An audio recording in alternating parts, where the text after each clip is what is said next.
السلام علیکم ورحمۃ اللہ تعالی وبرکاتہ۔ تو دوستو، امید کرتا ہوں آپ خیر و عافیت سے ہوں گے۔ تو چلو آج کرتے ہیں کلاس نمبر 13 کا آغاز۔ تو بسم اللہ الرحمن الرحیم، وقف کرنے کا قاعدہ۔ ٹھیک، تو وقف کے معنی ٹھہرنا، یعنی قرآن پاک پڑھتے پڑھتے کس طرح ٹھہرے، یعنی کہ وقف کا معنی ہوتا ہے ٹھہرنا۔ وقف اردو لفظ ہے، یہ عربی لفظ ہے، تو اسی کا معنی ہے ٹھہرنا۔ ٹھیک، تو وقف کا معنی ہے ٹھہرنا، یعنی قرآن پاک پڑھتے پڑھتے کس طرح ٹھہرے۔ ٹھیک، تو ایسی گول نشان کو، جو یہ زیرو ہے آپ دیکھ رہے ہوں گے، جو یہ زیرو ہے اسی کو آیت کہتے ہیں۔ ٹھیک، ایسی گول نشان کو آیت کہتے ہیں۔ زبر زیر پیش، دو زیر دو پیش۔ ٹھیک، تو یہاں دو زبر نہیں ہے۔ ٹھیک، تو یہاں کیا ہے، زبر زیر پیش، دو زیر دو پیش پر وقف کرنا ہو تو آخری حرف پر جزم دیکھ کر سانس توڑے، یعنی زبر زیر پیش، دو زیر دو پیش کسی بھی حرف پر ہو، کسی بھی، یعنی الف سے لے کر یا تک کسی بھی حرف پر ہو، اگر ہم یہاں ٹھہریں گے، ہم یہاں وقف کریں گے تو وہ حرف کیا بن جاتا ہے، ساکن بن جاتا ہے۔ کیوں؟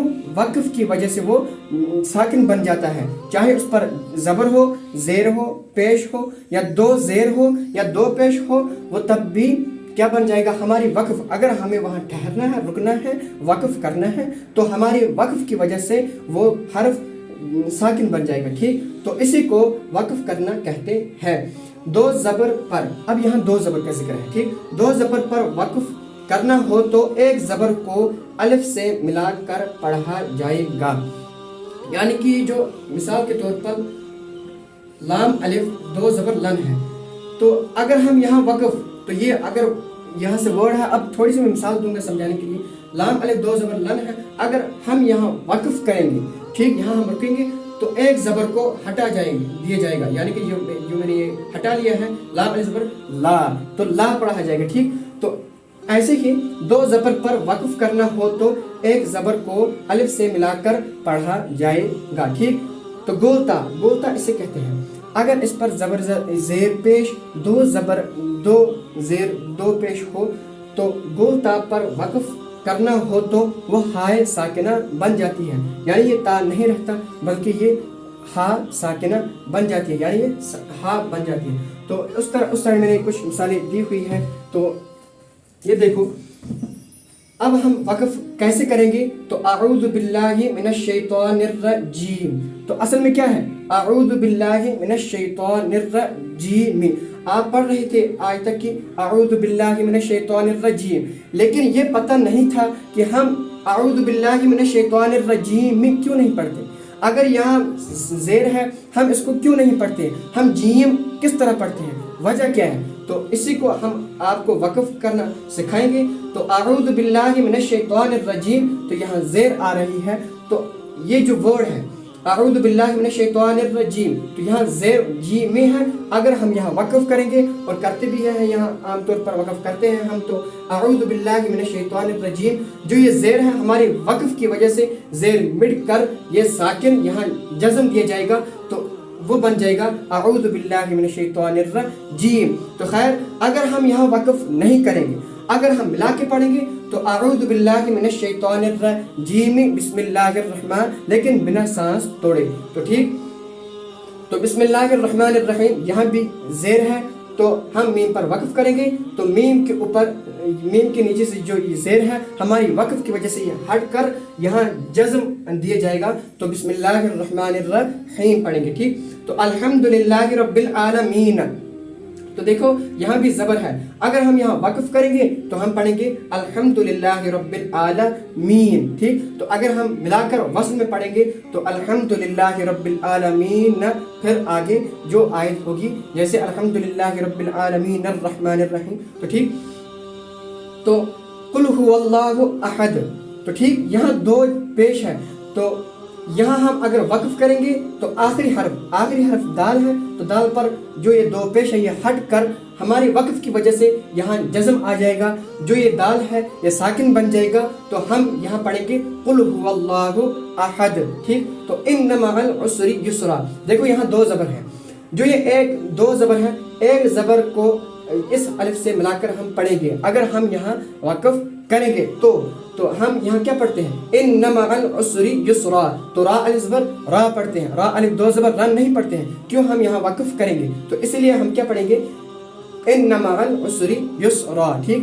تو لا تسمعوا فیها لاغیا، تو دیکھو یہاں تا دو زبر تن ہے، ہم یہاں اگر وقف کریں گے جیسے میں نے اس سائڈ کہا کہ اگر گولتا، اسے گولتا کہتے ہیں، اس پر اگر زبر زیر پیش، دو زیر دو پیش یا دو زبر ہو تو آخری جو یہ گولتا ہے یہ ہا ساکنہ بن جاتی ہے، تو اس لیے ہم کیا پڑھتے ہیں لا تسمعوا فیہا لاغی، یا ہا زبر یا لاغی یا، یعنی یہ دو زبر ہٹ جائے گا، یہاں جزم آ جائے گا۔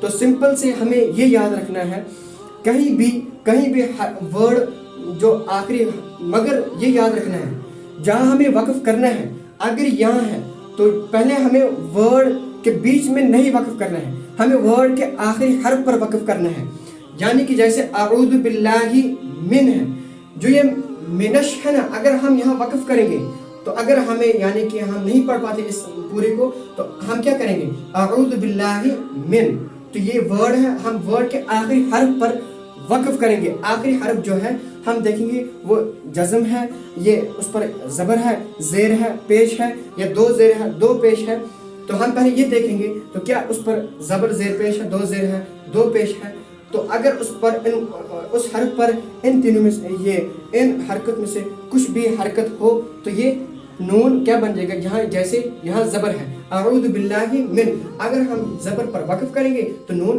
ساکن بن جائے گا۔ تو اسی طرح ہم کہیں بھی قرآن پڑھتے پڑھتے کس طرح ٹھہرے تو اسی کو وقف کرنا کہتے ہیں۔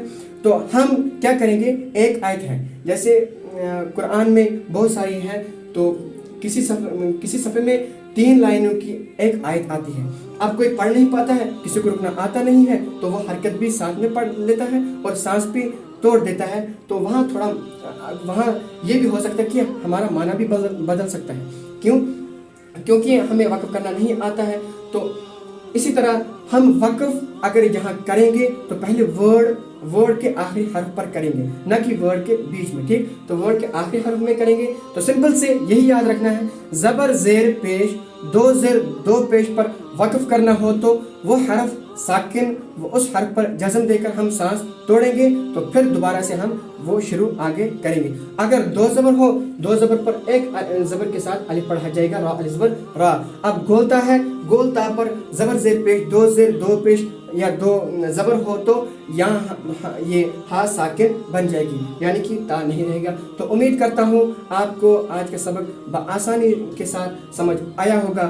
اگر آپ کو کہیں بھی سمجھ نہیں آیا یا آپ کو تھوڑا کنفیوز ہو رہا ہے اپنی جگہ تو آپ ہم کو وہ سوال کمنٹ باکس میں ضرور کیجیے گا، ہم اس کا بآسانی سے آپ کو پھر سے سمجھائیں گے۔